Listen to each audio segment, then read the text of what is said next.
Bonjour à toutes et à tous. Aujourd'hui, je vais vous présenter le test et les fonctions de deux barrières automatiques fabriquées avec deux servomoteurs, les SG90, et les ouvertures et fermetures des barrières automatiques déclenchées par le passage d'un train sur un capteur placé sur une voie ferrée.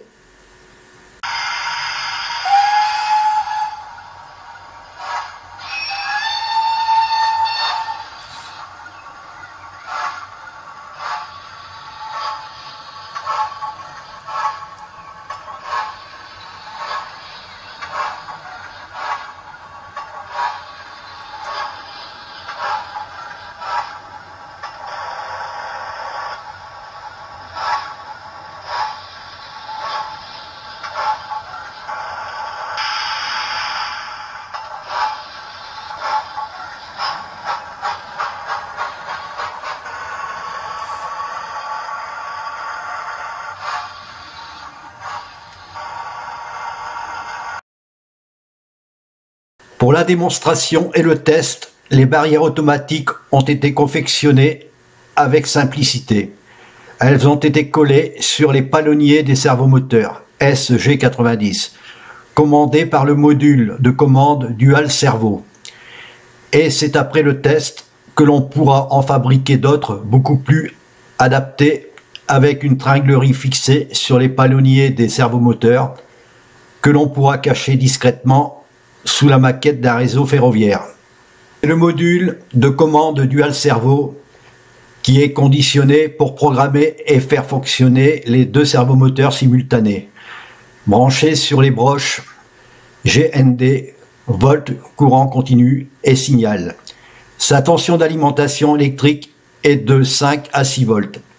Le bouton mode sert à passer à la fonction programmation en ajustant les palonniers des servomoteurs en agissant sur le potentiomètre.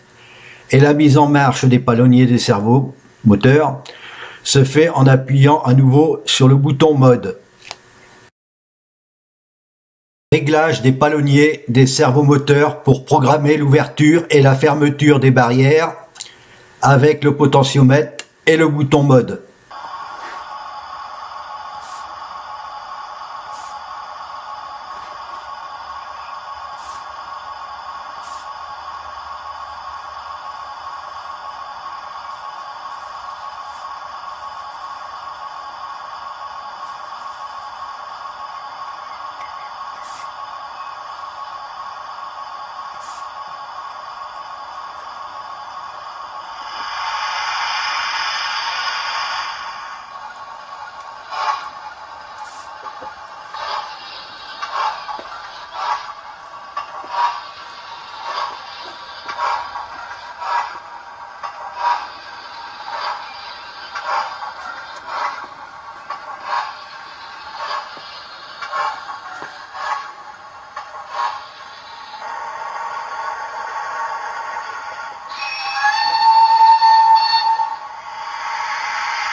Déclenchement automatique des barrières.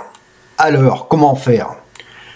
Sur le module de commande, deux fils jaunes ont été soudés sur le bouton mode pour être ensuite branchés sur les bornes d'un relais temporisé.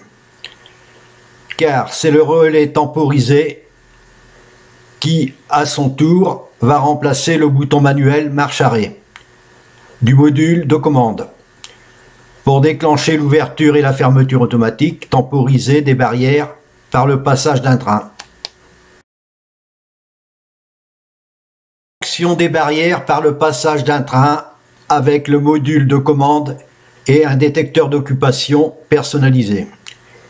C'est par le passage d'un train sur un capteur placé sur la voie ferrée que les roues d'une locomotive vont déclencher le relais temporisé du détecteur d'occupation et mettre sous tension le module de commande des servomoteurs et permettre d'ouvrir les barrières. Le relais temporisé sert à maintenir les barrières fermées le temps du passage d'un train à plusieurs wagons. Voici le schéma qui représente les modules installés pour faire fonctionner les barrières automatiques par le passage d'un train sur le capteur. On aperçoit le capteur installé sur la voie ferrée, les modules qui forment le détecteur d'occupation et le module de commande des servomoteurs. Voici les modules qui forment le détecteur d'occupation personnalisé installé pour le test. Vous trouverez le lien de ma vidéo sur la fonction du détecteur d'occupation ou de présence personnalisé dans la description ci-dessous. Schéma et fonction des modules qui forment le détecteur d'occupation personnalisé. L'ensemble du détecteur d'occupation est composé d'un pont redresseur, d'un abaisseur de tension, d'un minuteur à relais temporisé et d'un capteur personnalisé installé sur le ballast d'une voie ferrée. Ce montage personnalisé permet d'utiliser le courant numérique des rails venant de la centrale pour faire fonctionner l'ensemble des modules électroniques qui forment le détecteur d'occupation.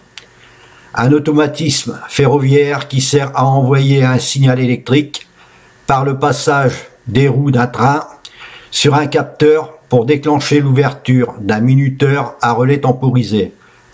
Le temps de passage d'une rame à plusieurs wagons.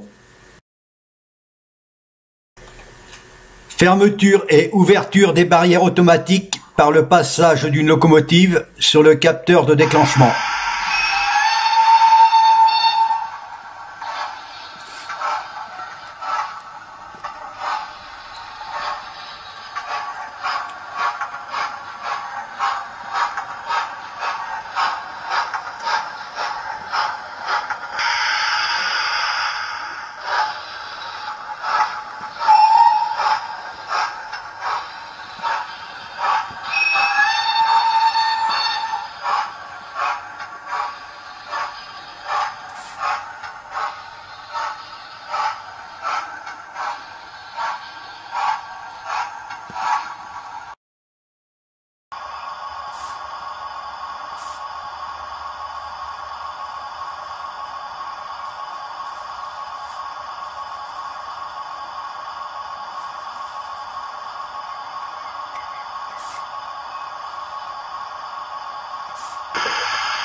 Et voilà, c'est terminé. Merci d'avoir visualisé ma vidéo.